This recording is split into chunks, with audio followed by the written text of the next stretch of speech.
역사는 반복됩니다. 오늘은 오래전 어두운 이야기 하나를 들려드리겠습니다.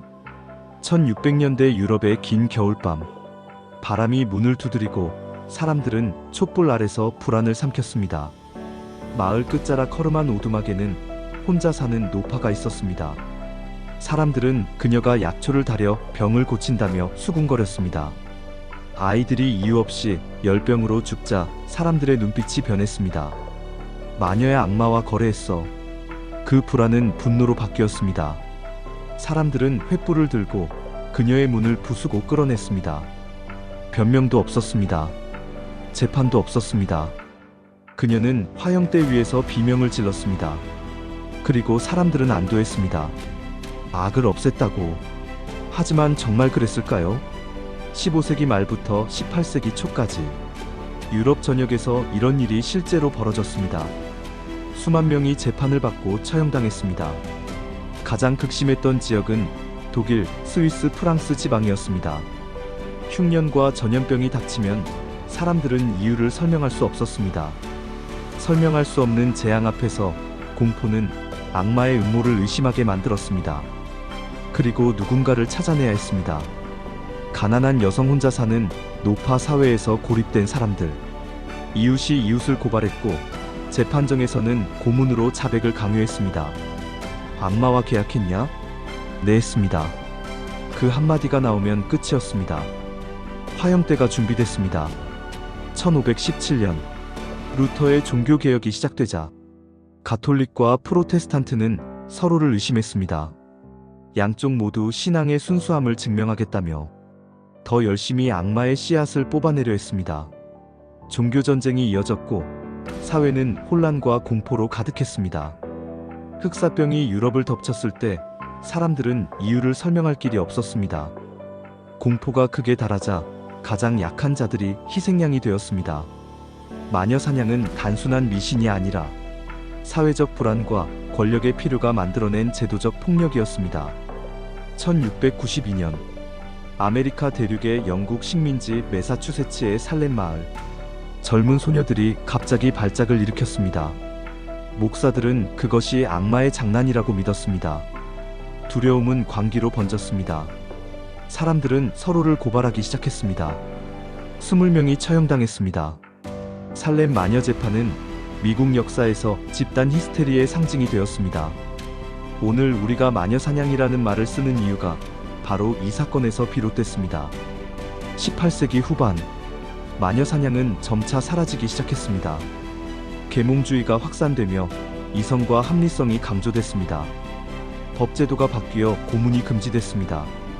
과학이 발전하며 병이나 재해를 초자연적인 탓으로 돌리지 않게 됐습니다. 사람들은 깨달았습니다. 두려움이 우리를 잔인하게 만들 수 있다는 것을. 그렇다면 오늘의 우리는 어떨까요? 마녀 사냥은 정말 끝났을까요?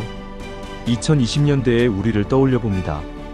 SNS에서 누군가의 잘못이 드러나면 사람들은 몰려와 욕설을 퍼붓고 신상을 파헤칩니다. 재판도 없고 해명할 기회도 없습니다. 이미 유죄가 결정됩니다. 연예인들이 악플에 시달리다 생을 마감합니다. 가짜뉴스는 빠르게 퍼지고 정정은 늦게 따라옵니다.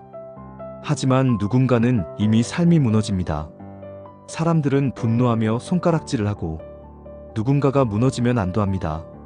마치 옛날 마을 사람들이 마녀를 태우며 두려움을 덜어냈던 것처럼 마녀 재판에서는 자백을 강요했지만 오늘은 해명할 기회조차 주지 않습니다. 사람들은 스크롤을 내리며 분노하고 조롱하고 다음 희생양을 기다립니다. 우리가 정의라고 믿는 것, 그 안에 폭력과 책임 회피가 숨어 있는 건 아닌지 생각해봐야 하지 않을까요? 하지만 분명 달라진 점도 있습니다.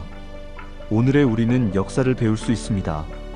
과거의 오류를 되풀이하지 않기 위해 언론은 팩트체크를 시도하고 잘못된 보도를 정정하려 노력합니다. 법은 명예훼손과 악플의 책임을 묻고 플랫폼들은 혐오 발언을 규제하기 위해 정책을 바꿉니다. 사람들은 단일한 목소리로 몰아세우는 것이 위험하다는 걸 배우고 있습니다. 온라인 폭력의 심각성을 이야기하고 서로 다른 의견을 존중하며 대화하려는 움직임도 생겼습니다.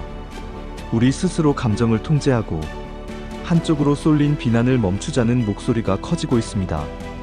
우리는 더 많은 질문을 던지고 서로를 지켜보며 경계할 수 있습니다. 표현의 자유가 있지만 그만큼 책임도 이야기할 수 있습니다. 우리는 더 나은 선택을 할 수 있습니다. 그렇다면 우리는 어떻게 해야 할까요? 누군가를 몰아세울 때 이게 정당한 비판인지 다시 살펴봐야 합니다.